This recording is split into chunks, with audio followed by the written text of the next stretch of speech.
Sa ngayon natapos ko na yung setup ko na 24 volts. So may gagawin lang kami ngayon na ititesting namin sa washing. So pala na natapos. Ito na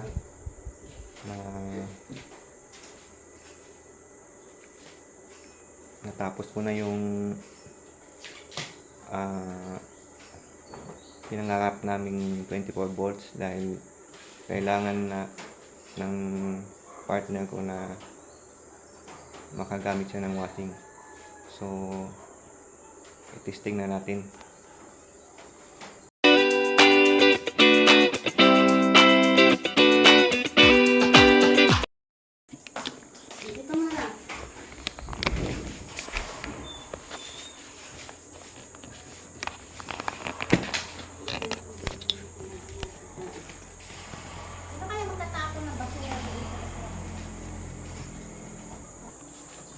So ngayon maglalagay na tayong tubig.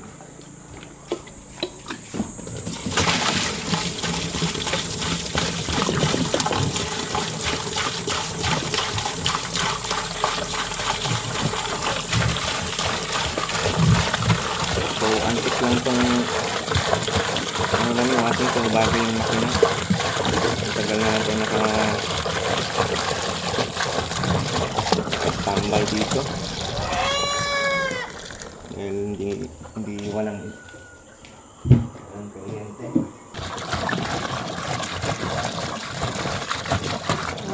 Stop. Yan. Okay na?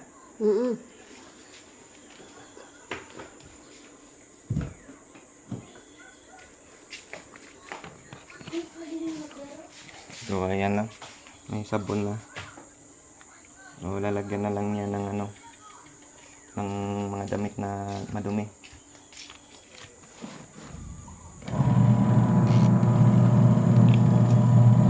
So gumagana, no?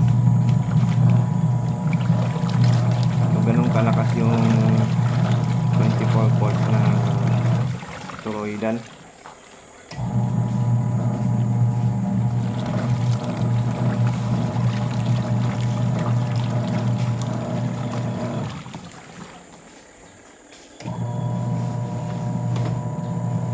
Yung panel ko pala 1000 watts.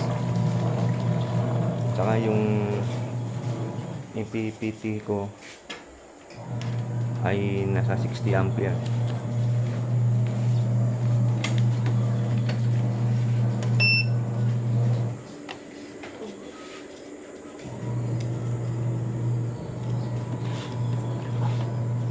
So nasa 10 ampere lang yung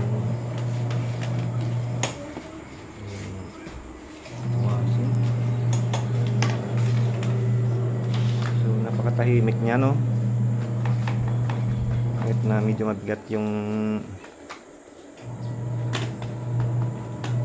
sinusupplyan niya.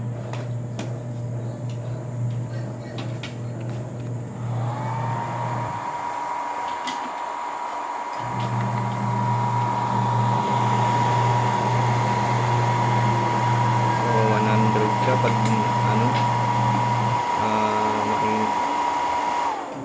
talaga.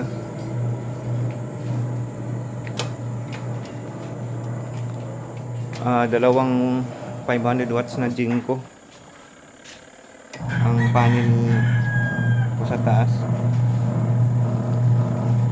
So ito lang.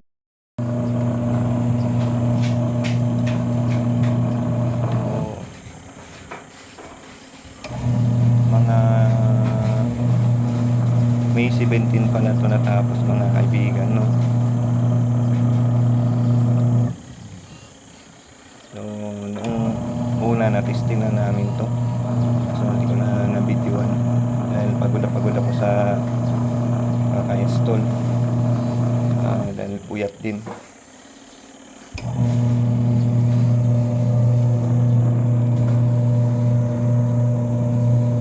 So mga 4 na araw na ngayon.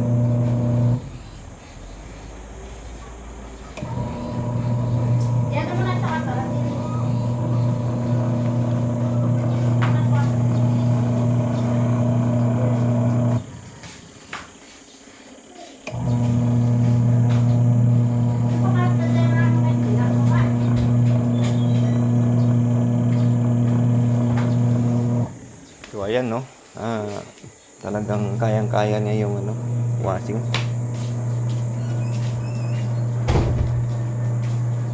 Ayan po.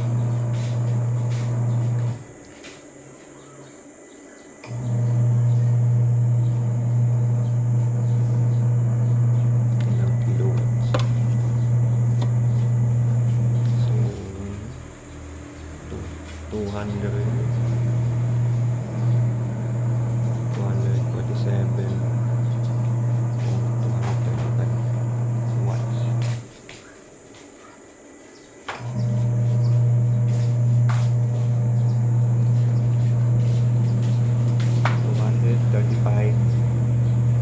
Pagtataas pa siya.